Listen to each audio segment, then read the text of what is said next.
शहर में कोरोना संक्रमण के बढ़ते प्रभाव को देखते हुए शहर की जनता को सुविधाएं मुहैया कराने के उद्देश्य को लेकर महापौर ने शहर के 60 पार्षदों की बैठक बुलवाई, जिसमें लोगों की सुविधाओं को देखते हुए वार्ड पार्षदों की राय ली गई। कोरोना संक्रमण की रोकथाम के लिए जिले में लॉकडाउन की अवधि बढ़ाने के साथ ही लोगों को हो रही असुविधाओं को ध्यान में रखते हुए दुर्ग महापौर धीरज बाकलीवाल ने मंगलवार को शहर के सभी 60 पार्षदों की बैठक दूर डाटा सेंटर में आहूत की, जिसमें 15-15 के बीच में अपनी बात रख मौजूद पार्षदों से शहर की जनता के हित में लिए जाने वाले प्रयासों पर चर्चा की गई, जिसके तहत लोगों को इस वक्त अन्य सुविधाओं के साथ ही मेडिकल से संबंधित दवाइयों को उपलब्ध कराने को लेकर विशेष चर्चा की गई। गौरतलब है कि इस आपदा की स्थिति में दुर्ग नगर निगम द्वारा अपने शहर के पार्षदों के सहयोग से लगातार सराहनीय कार्य की दिशा पर आगे बढ़ रहे हैं। नतीजा प्रतिदिन के आंकड़े बता रहे हैं, जहां लोग संक्रमित होने के साथ ही ज्यादा संख्या में रिकवर हो रहे हैं। बैठक में महापौर धीरज बाकलीवाल, सभापति राजेश यादव, निगम कमिश्नर हरेश मंडावी, MIC के अब्दुल गनी सहित अन्य निगम अधिकारी मौजूद रहे, जो लगातार वार्ड के पार्षदों से बारी बारी चर्चा कर हालात पर नियंत्रण रखने व संक्रमण की रोकथाम के लिए सुझाव रख रहे थे। इस संबंध में महापौर, निगम कमिश्नर व पार्षद ने अपनी प्रतिक्रियाएं न्यूज टीम को इस प्रकार दी। आज सभी 60 वार्डों के पार्षदों को बुलाया गया है, 15-15 के अलग अलग उसमें, और एडरमैन साथियों को भी बुलाया गया है कि जैसा कि आप देख रहे हैं कि लगातार कोरोना संक्रमण बढ़ रहा है और लॉकडाउन के बाद कुछ कमी जरूर आई है, लेकिन हमारे पार्षद साथी लगातार अपने वार्डों में सक्रिय रह के कोरोना रोकथाम में लगे हुए हैं। तो उसको लेके, उन लोगों के सुझाव को लेके और सबको ये आश्वस्त करने के कि कहीं दुर्ग जिले में बेड की कमी नहीं है। जो एक प्रॉब्लम आ रही थी कि रैपिड एंटीजन और RT-PCR के जो रिपोर्ट, रैपिड के बाद RT-PCR की रिपोर्ट आने में जो देरी लगती थी, उसके लिए 5-6 सेंटरों में आइसोलेशन वार्ड भी बनाए गए हैं। अगर किसी को ऑक्सीजन की कमी होती है तो दुर्ग जिला अस्पताल, लाल बहादुर शास्त्री, झील, ऐसे 6 जगह ऐसे सेंटर्स भी बनाए गए हैं। तो पार्षदों को भी सब चीज़ों की जानकारी देना और उनसे भी सुझाव लेने के लिए आज की मीटिंग बुलाई गई है। किस तरह की दिक्कतें हो रही हैं पार्षदों ने अभी राशन को लेकर कुछ दिक्कतें बताई है और जो टेस्टिंग रिपोर्ट देरी से आ रही है उसको लेकर दिक्कत बताई है। तो उन लोगों को हमने यही बताया है कि अगर उस बीच में किसी पेशेंट को ऑक्सीजन की कमी होती है तो उनके लिए आइसोलेशन सेंटर खोला गया है। और राशन की दिक्कतों को लेकर कलेक्टर साहब से भी चर्चा करेंगे कि किराना दुकान से राशन नहीं मिल रहा है, लॉकडाउन बढ़ गया है,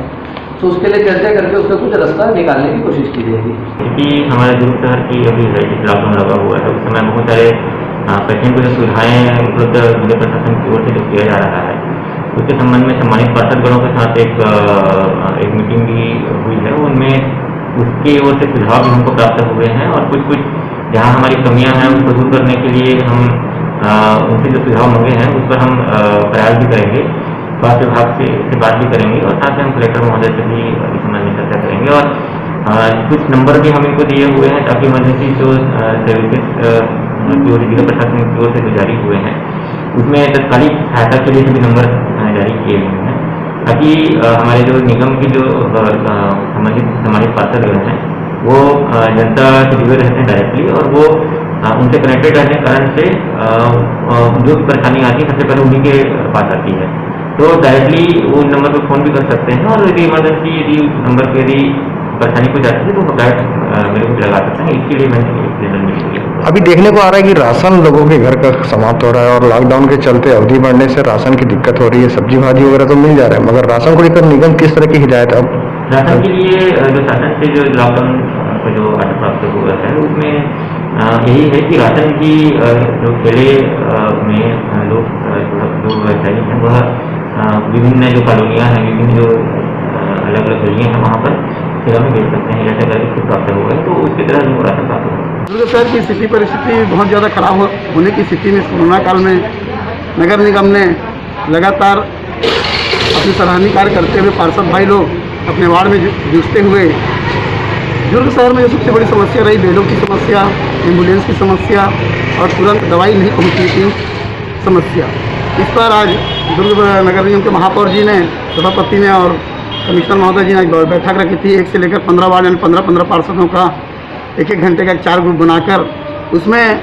हम सभी की मांग थी कि अलग से एम्बुलेंस की व्यवस्था हो। तो उसी बात को रखते हुए आज आयुक्त महोदय जी ने हमें एक पम्फलेट दिया हुआ है। इस पम्फलेट में ये बोला गया है कि आपको अगर दुर्ग शहर में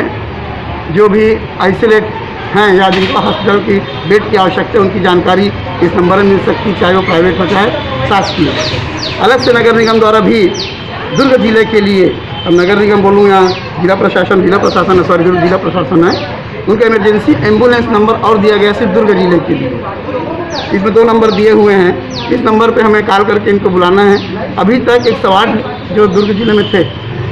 शायद 11 या 12 एम्बुलेंस हैं। स्थिति अभी ऐसी होती है कि अगर 8 बजे सवेरे फ़ोन लगाएं तो शाम को पहुंचती है। बहुत ही विकराल स्थिति है, लेकिन जो भी सुविधा अगर दी जा रही है, अगर ये काम आ जाए और ये नंबर उड़ जाए तो निसंकोच हम दुर्ग नगर निगम में कोरोना को हराकर। आप लोगों की किस तरह की भूमिका रहेगी वार्डों में, अपने वार्डों में? वार्डों में अपने पार्षद अपने सक्रियता के आधार पर, लोगों को समझाने के आधार पर, जैसे मैंने वार्ड नंबर 3 में 4 में हम लोगों ने टेस्ट को, जो टेस्ट होता है कोरोना टेस्ट, उसको ज़्यादा महत्वपूर्ण दिया गया और टेस्टिंग सेंटर बनाकर जितने भी पॉजिटिव केस जो मिलना था 1 सप्ताह के अंदर वो लगभग मिल चुके हैं। उसके बाद वो जितने भी लोग थे ना, चैन टूटने की जो प्रक्रिया होती है उसको हमने तोड़ा है। आज वार्ड नंबर 3 और 4 मतलब गयानगर क्षेत्र में कोरोना का परसेंट मतलब 30 अगर टेस्ट होता है उसमें से मुश्किल से 5 से 6 पॉजिटिव।